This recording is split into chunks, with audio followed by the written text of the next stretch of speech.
अलग अंदाज में नजर आए सीएम धामी। सीएम धामी ने सूर्य नमस्कार के साथ किया मॉर्निंग वॉक। सीएम धामी ने युवा पीढ़ी को दिया फिट रहने का संदेश।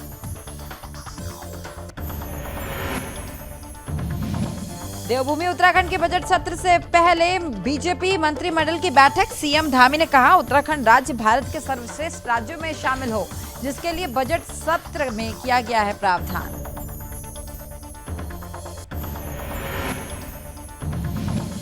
उत्तराखंड में रविवार को विधानसभा गैरसैंण में बीजेपी विधानमंडल दल की हुई बैठक। सीएम धामी समेत तमाम दिग्गज भी हुए शामिल।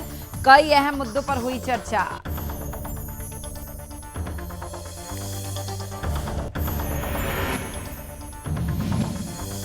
डीआरएम रेखा यादव पहुंची लालकुआ रेलवे स्टेशन का किया गया निरीक्षण। विभिन्न निर्माण कार्यों की ली गई जानकारी। स्टेशन पर बने पुराने कार्यालयों की हुई जांच।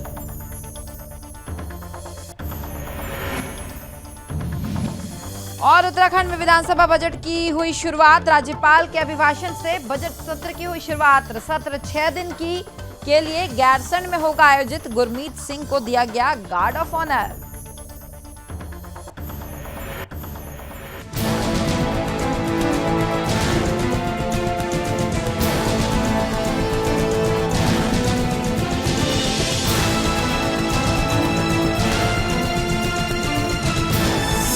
आप देख रहे हैं सुदर्शन न्यूज। नमस्कार, उत्तराखंड विशेष देख रहे हैं आप और मैं हूं आपके साथ स्मारिका ठाकरे। बुलेटिन की शुरुआत करेंगे। उत्तराखंड के सीएम पुष्कर सिंह धामी हमेशा से आम लोगों के बीच चर्चाओं में रहते हैं, क्योंकि सीएम धामी हमेशा आम लोगों की तरह ही रहते हैं। सीएम धामी का अपना एक अलग अंदाज है, जिसके लिए सीएम धामी हर एक आम जनता के बीच चर्चाओं में हमेशा बने रहते हैं। इस बीच अगर बात करें मुख्यमंत्री पुष्कर सिंह धामी की, तो उन्होंने सुबह भराड़ीसैंण स्थित विधानसभा परिसर में सूर्य नमस्कार के उपरांत शासन और प्रशासन के अधिकारियों के साथ मॉर्निंग वॉक भी किया। इस दौरान सीएम धामी ने क्षेत्रीय लोगों के साथ संवाद करते हुए युवा पीढ़ी को स्वस्थ रहने का संदेश दिया। और इस बीच सीएम धामी लोगों से बातचीत करते हुए भी नजर आए। दरअसल विधानसभा सत्र शुरू होने से पहले सीएम धामी ने युवाओं को स्वस्थ रहने का संदेश अब दिया है।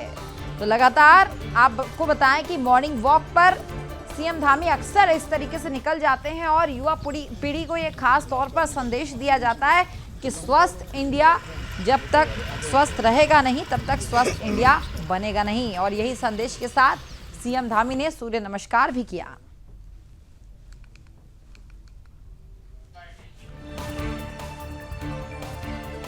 तो वहीं देवभूमि उत्तराखंड का बजट सत्र है। जी हां, आपको बताएं कि बजट सत्र से पहले बीजेपी मंत्रिमंडल की बैठक भी आयोजित हुई। तो वहीं इस बजट सत्र के शुरू होने से पहले उत्तराखंड के सीएम पुष्कर सिंह धामी ने कहा कि आज से यहां बजट सत्र की शुरुआत हो रही है। इसमें हमारी सरकार की तरफ से आगे किए जाने वाले सभी कार्यों के बारे में एक विजन भी है। और साथ ही सीएम धामी ने कहा कि उत्तराखंड राज्य भारत के सर्वश्रेष्ठ राज्यों में शामिल हो, हम हर प्रकार से मजबूत बने, उसका प्रावधान बजट में भी किया गया है। बजट को लेकर राज्य की जनता को आश्वासित किया गया कि इस बार का बजट उनकी अपेक्षाओं के अनुरूप होगा। इस बजट में स्टेक होल्डर से लेकर विशेषज्ञों तक के सुझाव यहाँ शामिल किए गए। और राज्य सरकार ने जो अपना लक्ष्य निर्धारित किया कि राज्य की जीडीपी को बढ़ाया जाए, तो उसे बढ़ाने का काम धामी सरकार की तरफ से किया जाएगा। सीएम पुष्कर सिंह धामी ने कहा है कि बजट के जरिए राज्य के विकास को और आगे बढ़ाने का काम किया जाएगा और जनहित की योजनाओं को विराट रूप देने का काम भी किया जाएगा।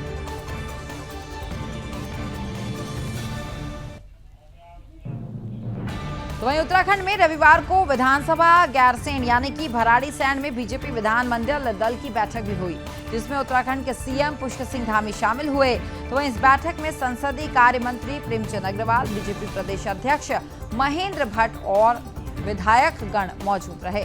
इस दौरान बजट सत्र को लेकर कई महत्वपूर्ण विषय को लेकर यहाँ पर चर्चा भी अब की गई है।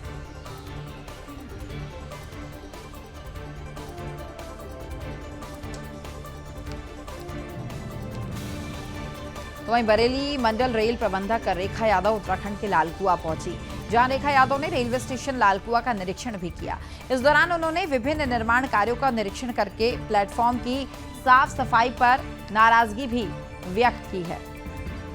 इसके साथ ही उन्होंने विभिन्न निर्माण कार्यों को लेकर अधिकारियों को आवश्यक दिशा निर्देश भी दिए हैं।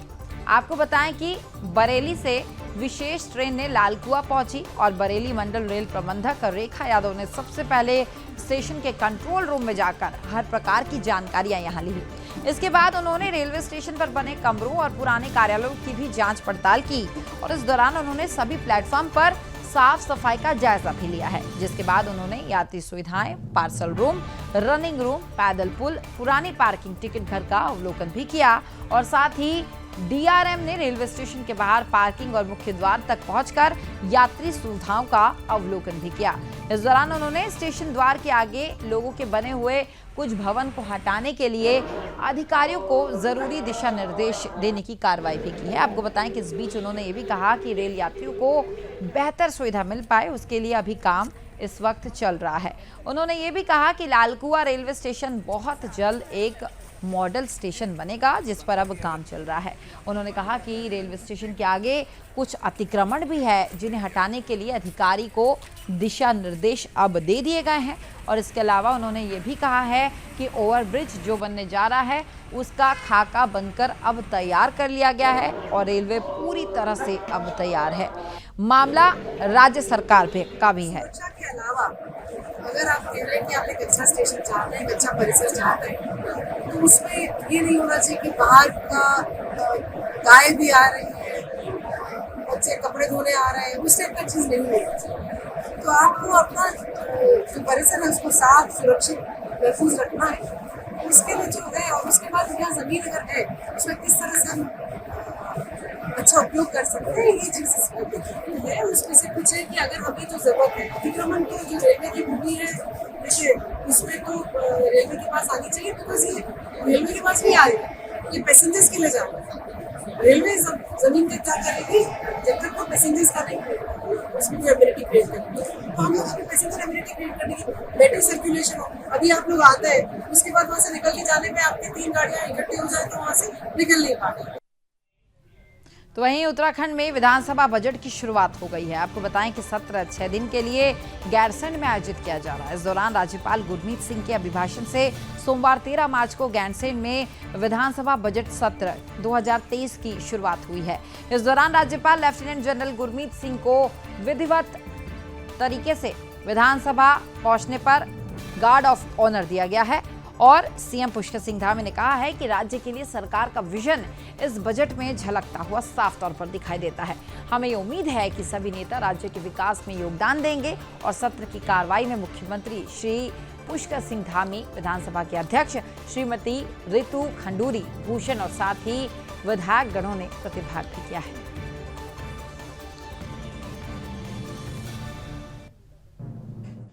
मैं आप सभी महानुभावों का पंचम विधानसभा वर्ष 2023 के प्रथम सत्र में हार्दिक स्वागत करता हूं। देवभूमि उत्तराखंड को एक आदर्श एवं विकसित राज्य बनाए जाने में किए जा रहे ही प्रदेश की समृद्धि की भी कामना करता हूं। मुझे विश्वास है कि हम आगामी वित्तीय वर्ष में जन आकांक्षाओं के अनुरूप विकास की नई ऊंचाइयों को प्राप्त करेंगे तथा आत्मनिर्भर उत्तराखंड के निर्माण के लिए कृत संकल्पित होकर अपना योगदान देंगे। आजादी के अमृत काल के यशस्वी प्रधानमंत्री श्री नरेंद्र दामोदर माननीय प्रधानमंत्री जी का यह विश्वास कि 21वीं शताब्दी का तीसरा दशक उत्तराखंड का दशक होगा को साकार करने तथा राष्ट्र की 5 ट्रिलियन अर्थव्यवस्था के लक्ष्य को प्राप्त करने हेतु राज्य सरकार के 25 वर्ष पूर्ण होने तक पूंजीगत व्यय में वृद्धि दर के साथ आगामी 5 वर्षों में आयोग भारत सरकार की तर्ज पर उत्तराखंड में institute for empowering and transforming Uttarakhand Setu का स्वरूप प्रदान किया जा रहा है। उत्तराखंड की आर्थिकी के उन्नयन एवं विकास में त्वरित गति हेतु उत्तराखंड अवस्थापना निवेश विकास बोर्ड UIDB का गठन किया जा रहा है। अग्रणीय राज्य बनाने हेतु सशक्त उत्तराखंड @25 पर कार्य किया जा रहा है। उत्तराखंड की प्रति व्यक्ति आय 2,05,840 रुपए है, जो अखिल भारतीय स्तर पर प्रचलित प्रति व्यक्ति आय 1,50,007 रुपए से 37% अधिक है। नीति आयोग राज्यों में दूसरा स्थान पर और पूरे देश में 5वें स्थान पर रखा है। पुराने कालातीत एवं अप्रासंगिक कानूनों को रद्द करने तथा वर्तमान आवश्यकताओं उन्हें संशोधित युक्ति संगत बनाने का कार्य किया जा रहा है। ऑनलाइन अनुश्रवण हेतु राज्य में जिलाधिकारियों द्वारा जिलों में किए जा रहे नवाचारों को संपूर्ण प्रदेश में लागू किए जाने पर कार्य किया जा रहा है। राज्य में नियोजन विभाग द्वारा हरियाणा सरकार की तर्ज पर परिवार पहचान पत्र तैयार किया जा रहा है। कार्यक्रम क्रियान्वयन विभाग द्वारा राज्य सरकार कार्यक्रम को जनमानस तक पहुंचाने एवं उनकी समस्याओं का सरलीकरण, समाधान, निस्तारण, अनुश्रवण तथा प्रभावी क्रियान्वयन किए जाने के उद्देश्य से मंडल युक्तों, जिलाधिकारियों एवं मंडल जिलों के समस्त अधिकारियों के अतिरिक्त जनपद के प्रभारी मंत्रीगणों, प्रभावी सचिवगणों एवं शासन के विशेष कार्य अधिकारियों को भी विभागीय बैठकों, ग्राम चौपालों एवं रात्र प्रवासों के माध्यम से कार्यक्रमों और योजनाओं के सफल क्रियान्वयन की नई पहल की गई।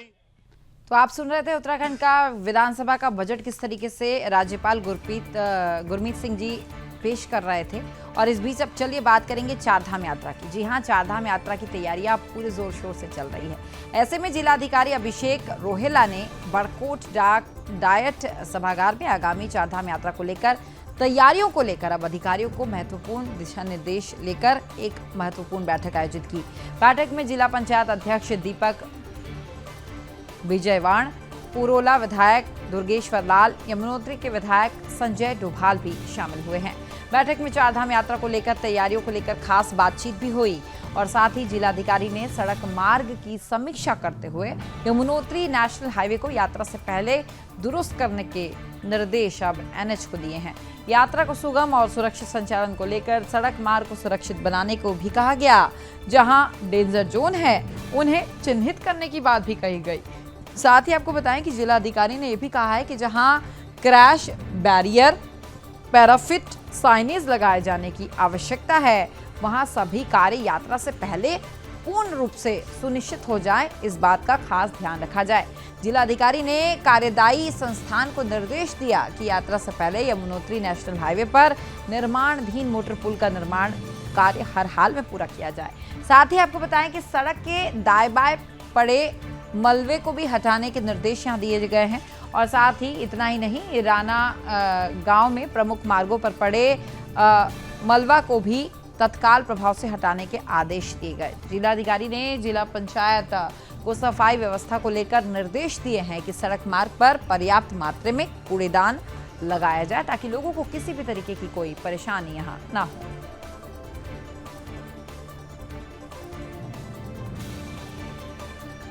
यमुनोत्री धाम की यात्रा की तैयारियों को लेकर एक बैठक हुई है। इसमें माननीय विधायक जी यमुनोत्री और पुरोला जिला पंचायत अध्यक्ष, नगर पालिका अध्यक्ष के द्वारा भी इसमें हमें मार्गदर्शन प्रदान किया गया और जो चर्चा हुई उनके अनुरूप तैयारियां करने के लिए सभी विभागों को निर्देश दिए गए हैं और ससमय सभी तैयारियां पूरी हो जाए, इसको सुनिश्चित करने के लिए कल हमारे द्वारा यमुनोत्री धाम भ्रमण भी किया जाएगा। आज बड़कोट में चारधाम यात्रा को लेकर के बैठक की गई, जिसमें कि जिले के सभी अधिकारी थे और जिलाधिकारी थे, यमुनोत्री विधायक जी और जिला पंचायत अध्यक्ष जी भी अवेलेबल थे। और यहाँ की जो व्यवस्थाएं यमुनोत्री धाम के लिए क्या और अच्छा किया जा सकता है, जैसे पूर्व में भी यहाँ पे काफ़ी अच्छी यात्राएं चली, इस बार और क्या अच्छा कर सकते हैं, उसके लिए हम सारी व्यवस्थाएं सभी लोगों के साथ डिस्कशन हुआ। आई एम डेम श्योर, मैं सभी देश विदेश के सभी भक्तजनों से निवेदन करना चाहता हूँ कि ज़्यादा से ज़्यादा संख्या में यमुनोत्री आई और माँ यमुना का दर्शन और आशीर्वाद लें।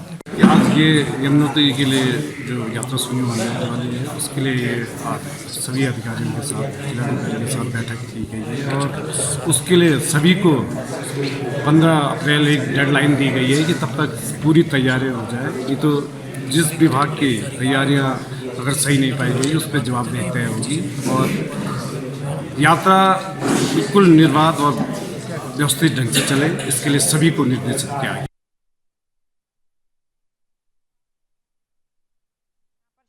हैं और चारधाम यात्रा को लेकर तैयारियां यहां पर कर ली गई है। तो चलिए बात करेंगे उत्तराखंड के मसूरी की, जहां 7 करोड़ की लागत से माल रोड के सौंदर्यीकरण और पुनर्निर्माण का काम अब जोरों शोरों से चल रहा है, जिसको लेकर माल रोड को करीब पहले से 8 इंच नीचे बनाई जा रही है और वहीं माल रोड को बार बार खोदा ना जाए, इसके लिए भी सर्विस गैलरी का निर्माण अब तेजी से किया जा रहा है, जिससे कि पर्यटन सीजन शुरू होने से पहले माल रोड को पूरी तरह से बनाकर तैयार किया जा सके। स्थानीय लोगों का यह मानना है कि माल रोड के निर्माण कार्य धीमी गति से चल रहे हैं। उनको नहीं लग रहा है कि पर्यटन सीजन शुरू होने से पहले पूरी माल रोड का निर्माण हो पाएगा और साथ ही उन्होंने स्थानीय प्रशासन से माल रोड के निर्माण में तेजी लाने की मांग की है। इसी कड़ी में एसडीएम नंदन कुमार ने कहा है कि माल रोड के निर्माण कार्य का जो कार्य है वो तेजी से अब किया जा रहा है और निर्माण की गुणवत्ता को ध्यान में रखना है। ऐसे में काम को चरणबद्ध तरीके से किया जा रहा है, जिसके तहत पहले चरण में मसूरी झूला घर से अंबेडकर नगर चौक तक का निर्माण कराया जा रहा है। और इतना ही नहीं, उन्होंने ये भी कहा कि माल रोड में सभी गड्ढों को भर दिया जाएगा, साथ ही वाहनों की आवाजाही के लिए इसे खोल दिया जाएगा। मसूरी माल रोड लगभग 2 किलोमीटर की है। उनका यह कहना है कि पूरी माल रोड के सौंदर्यीकरण के साथ पुनर्निर्माण का कार्य किया जाना है और वो 15 अप्रैल तक पूरा कर लिया जाएगा।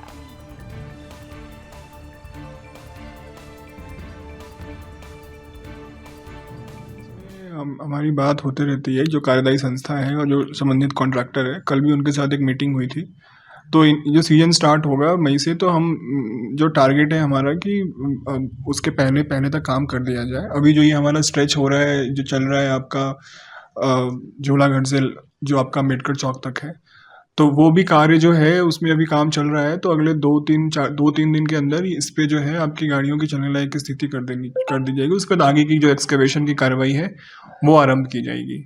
तो बाई मिड अप्रैल तक हमने टारगेट दे रखा है कि इस काम को पूरा करते हैं। अभी तो हम इस काम को पूरा ही करेंगे और सीजन स्टार्ट होने के पहले तक इस काम को पूरा करने की ही कोशिश करेंगे। और तो चलिए बात करेंगे उत्तराखंड के उत्तरकाशी के चिन्याली सौड़ में, जहां शराब माफियाओं के हौसले इतने बुलंद है कि शराब माफिया पिछले 1 महीने से गांव-गांव में शराब को पहुंचाकर ठिकाने लगाने का काम कर रहे हैं। इसकी शिकायत बीजेपी महिला मोर्चा और स्थानीय लोगों ने आबकारी अधिकारी से की है। बीजेपी कार्यकर्ता और स्थानीय लोगों ने कहा है कि चिन्याली सौड़ शराब की दुकान से बड़ी मात्रा में रात को गांव-गांव तक अवैध शराब पहुंचाने का काम किया जा रहा है। साथ ही स्थानीय लोगों ने ये कहा है कि इस पूरे मामले की पुलिस को जानकारी देने के बाद भी अब तक कोई कार्रवाई इस पूरे मामले में नहीं की गई है।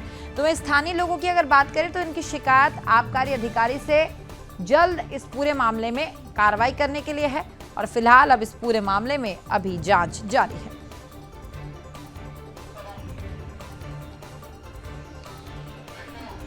तो आपको बताएं कि लगातार आबकारी विभाग से अब गांव वाले ये मांग कर रहे हैं कि ये जो शराब गांव-गांव पहुंचाई जा रही है, ये क्यों पहुंचाई जा रही है, इस पर ध्यान दिया जाए। हालांकि आपको बताया कि पुलिस से शिकायत जब की गई तो इस पर कोई एक्शन लिया नहीं गया और ये चीज़ें लगातार चलती रही। तो अब इस पूरे मामले में आबकारी विभाग के पास, आबकारी मंत्री के पास ये लोग पहुंचे हैं और ये मांग की जा रही है उत्तरकाशी में कि शराब माफिया जिस तरीके से हौसले बुलंद करके गांव-गांव में शराब पहुंचाने का काम कर रहे हैं, ये जल्द से जल्द बंद हो ताकि उन्हें इस चीज से राहत मिले।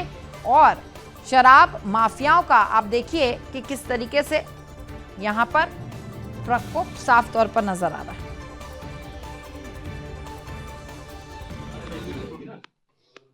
हाँ, ये यहाँ कुछ प्रतिनिधि मंडल वहाँ से आए थे चिन्याली सौड़ से। रमोला जी थे, शीशपाल रमोला जी और कनिष्ठ प्रमुख जी थे। इन लोगों ने बताया कि पैजानी, उडारी गाड़, कुमराड़ा, मल्ली बैंड, सुनार गांव, सुलीडांग, इन सब जगहों पे कुछ पॉकेट्स हैं जहाँ पे यहाँ से शराब जाके और अवैध रूप से बिक्री की जा रही है। तो मैंने संज्ञान लिया है इसका और मैं अपने इंस्पेक्टर्स को होली से पहले इन सब जगह पे निर्देशित करूंगा कि वो जाके वहाँ पे कार्रवाई करें। तो वहीं चिन्याली सौड़ हवाई अड्डे पर सोमवार से वायुसेना का 3 दिवसीय अभ्यास अब शुरू हो गया है। इस दौरान वायुसेना के मल्टीपर्पज NN 32 विमान के लैंडिंग और टेक ऑफ का अभ्यास किया गया। आपको बताएं कि इस साल का पहला अभ्यास है और भारत चीन सीमा से लगे उत्तरकाशी जनपद की अगर बात की जाए तो चिन्याली सौड़ हवाई अड्डे स्मारक दृष्टि से बेहद महत्वपूर्ण है। यही वजह है कि भारतीय वायुसेना इस हवाई अड्डे को अपना एडवांस लैंडिंग ग्राउंड यानी कि ALG बनाना चाहती है और समय समय पर यहां अपने विमान का अभ्यास भी करती है। आपको बताएं कि पिछले साल भी वायुसेना ने यहां से 2 से 3 बार अपने विमानों की लैंडिंग और टेक ऑफ का अभ्यास किया था। अब इस साल का पहला अभ्यास सोमवार से शुरू हो गया है और अभ्यास के लिए रविवार सुबह 10 बजे बरेली के त्रिशूल एयरबेस से एक हेलीकॉप्टर वायुसेना की कम्युनिकेशन टीम के 2 सदस्यों को लेकर चिन्याली सौड़ हवाई अड्डे पर पहुंचा था, जो टीम को छोड़कर कुछ समय बाद वापस लौट गया।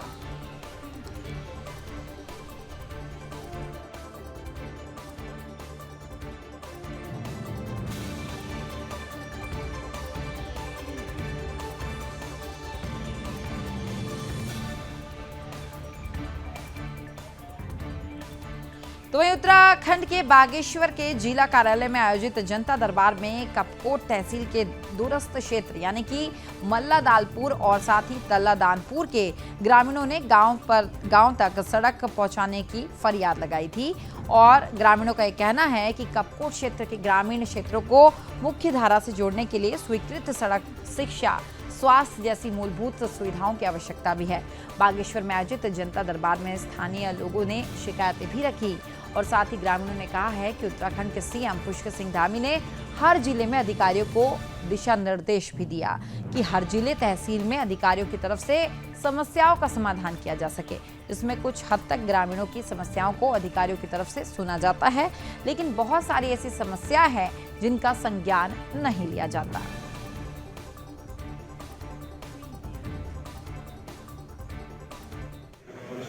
2015 में तत्कालीन मुख्यमंत्री माननीय हरीश रावत जी ने हमारी एक कर्मी गुट्ठन सावली गुट्ठन मोटर मार्ग जो है स्वीकृत की थी, उन्होंने घोषणा की थी। आज 8 वर्ष हो गए, उसमें कोई कार्रवाई नहीं हुई। तो उस मांग को लेके हम सारे लोग आक्रोशित होकर, हमारे क्षेत्र की जनता, हमारे तोक के लोग DM साहब से मिलने आए हैं शिष्टमंडल लेके। विधायक हो, जिला पंचायत अध्यक्ष हो, सांसद हो, सबको ये सूचना दी गई, लेकिन सबने अपने कान में अंगुली डाली है। तो हमें मजबूरन होकर यहाँ तक आना पड़ा, नहीं तो अगर वो सक्षम होते इस चीज़ के लिए तो हमें यहाँ तक कूदने की ज़रूरत नहीं पड़ती। चुनाव में आए, चुनाव में उन्होंने अपनी चुपड़ी बातें करके अपने वोट ले लिए और आज शांत बैठे, कोई ध्यान ही नहीं हमारे क्षेत्र की ओर। प्रोग्राम क्या है, RDM साहब से मिलना है और एक अल्टीमेटम दे रखा है उन्होंने कि अगर 20 दिनों के अंदर हमारे काम में कोई संतोषजनक अगर कार्य नहीं होता है तो 21वें दिन हम जो है कपकोट पुल पे पहले चक्का जाम करेंगे, उसके बाद कर्मी अनशन और आंदोलन जारी रहेगा। मैं स्वतः संग्राम सेनानी का पुत्र हूँ, मेरा नाम खुशहाल सिंह है। हमारे गाँव में पहले से भी कोई समस्या नहीं है। रोड के बिना हमारी बहुएँ, बेटियाँ जो भी प्रसव के लिए वहाँ आते हैं उनको नहीं लवाते, कोई बीमार हो जाता है उनको हम नहीं ले पाते हैं। बड़ी दुख की समस्या। हर आदमी यहाँ से पलायन होते जा रहा है अब, क्योंकि स्कूल की समस्या, हमारे यहाँ स्कूल नहीं है, वो बच्चों को लेके पलायन हो रहे हैं। तो हमें इससे रोकने के लिए, इस पलायन को रोकने के लिए रोड की आवश्यकता थी। हमें अब तक भी रोड नहीं मिली है। इतना करते हुए भी, इतना कहते हुए भी, जबकि स्वतंत्रता संग्राम सेनानी गाँव को वो रोडों से जोड़ना चाहिए था। सर हमारी मांग है रोड की। 8 साल हो गए, अभी तक सर्वे की हुई है, आज तक कोई रोज में कार्रवाई नहीं हुई। विगत वर्षों से इसमें जो है, कई सालों से जो है, इसमें 2 साल हो गए जो पिलियर इन्होंने विभाग के द्वारा पिलियर भी बनाए गए हैं और इसमें जो है पेड़ों पर नंबरिंग भी की गई है। आज तक कोई उसमें कोई कार्रवाई नहीं हुई। और एक स्वतंत्रता सेनानी गांव है ये, और लोग बोलते हैं हमारा गढ़िया गांव है, तुम्हारा गढ़िया विधायक है। आज तक उसमें कोई काम नहीं किया गया है। आज तक हमने 1 साल हो गया विधायक बने हुए, हमने आज तक गांव में कभी नहीं देखा, किसी उस प्रतिनिधि को नहीं देखा उसमें। हम आज मजबूर होकर यहाँ पे पहुँचे हुए हैं। हमारे रोड नहीं है कोई, कई सालों से जो है 8 साल हो गया सर्वे की हुई है, आज तक वो वैसी की वैसी है। विधायक की पत्रकार किया कभी आपने? हाँ, उनको कई बार बोल दिया हमने, उनको बोलने के बाद बस आज होगा कल होगा। जब इलेक्शन आए उसमें उन्होंने पिलियर गाड़ दिया और पेड़ों पर नंबरिंग कर दी, उसके बाद बस सुनना। तो वहीं उत्तराखंड में विधानसभा बजट की शुरुआत हो चुकी है। जी हां, आपको बताएं कि सत्र 6 दिनों के लिए गैरसैंण में आयोजित किया जा रहा है और इस दौरान कांग्रेस पार्टी की तरफ से विधानसभा सत्र के पहले दिन हंगामा किया गया।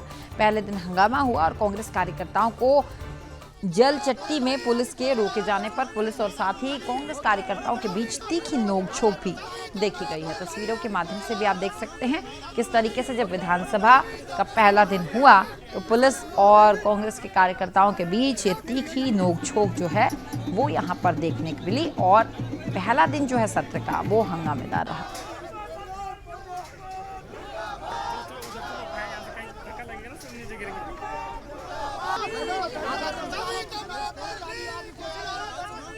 तो आपको बताएं कि उत्तराखंड में रविवार को विधानसभा गैरसैंण में बीजेपी विधानमंडल दल की बैठक हुई और साथ ही ये जो बजट है उसकी शुरुआत यहां पर हो गई।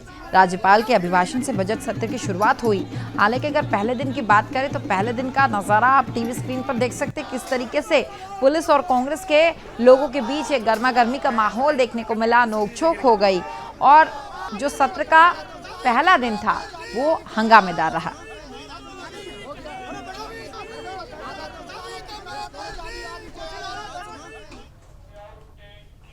तो उत्तराखंड विशेष में फिलहाल बस इतना है, लेकिन सुदर्शन न्यूज में खबरों का सिलसिला लगातार जारी रहेगा। जय हिंद। सुदर्शन न्यूज।